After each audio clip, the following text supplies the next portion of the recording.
নমস্কাৰ ছাৰ বাইদেউসকল, মই ৰাজীৱুল। আপোনালোকে চাই আছে জ্ঞান টুল। আজিৰ এই ভিডিঅ'টোত মই আপোনালোকক ক'বলৈ ওলাইছোঁ সমগ্ৰ শিক্ষাৰ মিছন সঞ্চালকালয়ৰ তৰফৰ পৰা শেহতীয়াকৈ এক নিৰ্দেশনা প্ৰকাশ কৰা হৈছে। ইয়াত দেখিব পাৰিছে যে reporting of receipt of free text book in শিক্ষা সেতু, যে আপোনালোকৰ বিদ্যালয়খনে যে বিনামূলীয়া পাঠ্যপুথি লাভ কৰিছে তাৰ ষ্টেটাছ আপডেট কৰিবৰ কাৰণে নিৰ্দেশনা প্ৰকাশ কৰা হৈছে। ইয়াত দেখিব পাৰিছে, with reference to the subject cited above, it is to inform you that to ensure receipt of free textbook by the schools, provision of reporting is provided in the Shiksha Setu under schools management.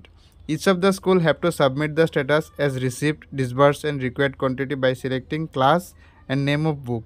Therefore, you are requested to instruct all the schools to submit the status by 12 June 2024 without fail. The matter may be treated as topmost priority. ইয়াত কোৱা হৈছে যে আপোনাৰ বিদ্যালয়ে free টেক্সটবুকসমূহ উপলব্ধ হৈছে ইতিমধ্যে, আৰু সেইবিলাক আপোনালোকে বিতৰণ কৰিছেনে নাই তাৰ ষ্টেটাছটো আপোনালোকৰ শিক্ষা সেতু পৰ্টেলত আপডেট দিব লাগে। আৰু এই কামখিনি আপোনাৰ 12 জুন 2024 ভিতৰত কৰিব লাগিব। আৰু এইখিনি কাম অতি সহজ কাম, মই আপোনালোকক দেখুৱাই দিম কেনেকৈ আপোনালোকে শিক্ষা সেতু পৰ্টেলত আপোনালোকৰ FTBৰ আপডেটটো দিব। তাহক দেখুৱাইছোঁ আপোনাক। তো এইখিনি কৰিবৰ বাবে আপুনি আপোনাৰ মোবাইলৰ ব্ৰাউজাৰত গৈ shikshasetu.assam.gov.in গৈ আপোনাৰ স্কুলৰ ইউজাৰ ক্ৰেডেঞ্চিয়েলছ ইয়াত দিব, আপোনাৰ স্কুলৰ ইউডাইজ কোডটো দিব, লগতে আপোনাৰ পাছৱৰ্ড জিলা সিলেক্ট কৰিব, কৰি পেলাই ইয়াত থকা কেপচা কোডটো ফিল আপ কৰি লগইনত ক্লিক কৰিব। ইয়াত ক্লিক কৰাৰ লগে লগে এনেকুৱা এটা ইণ্টাৰফেচ দেখিবলৈ পাব। লেফ্ট ছাইডত তিনিডাল আঁচ দেখা পাব, এই তিনিটা আঁচত ক্লিক কৰিব। আঁচত ক্লিক কৰাৰ লগে লগে ইয়াত আপুনি ছেকেণ্ড অপশ্যনটো দেখা পাব, স্কুল মেনেজমেণ্ট বুলি।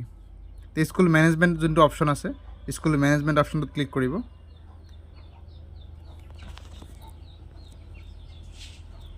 আৰু স্কুল মেনেজমেণ্ট অপশ্যনত ইয়াত দেখা পাইছে 1, 2, 3 নম্বৰ অপশ্যনত দিয়া আছে FTB অৰ্থাৎ free text book status update. ইয়াতে ক্লিক কৰিব।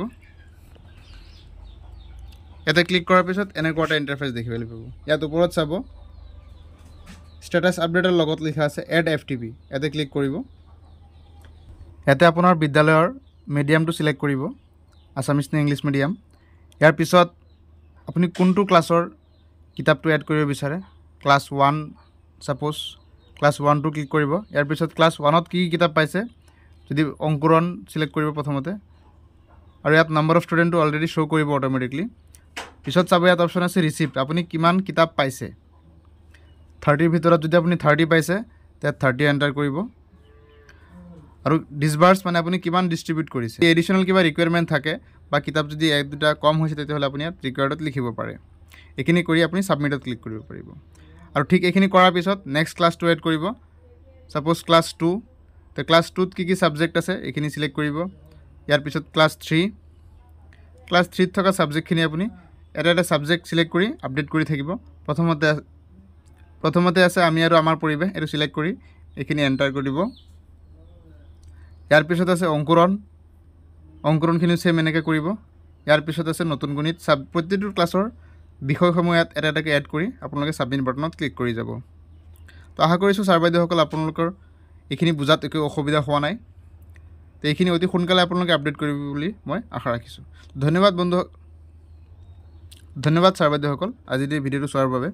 এনেকুৱা শৈক্ষিক যিকোনো খবৰৰ বাবে আপোনালোকে চেনেলটো ছাবস্ক্ৰাইব কৰি ৰাখিব, আৰু যদি ভিডিঅ'টো ভাল পাইছে তেন্তে লাইক কৰিবলৈ নাপাহৰিব।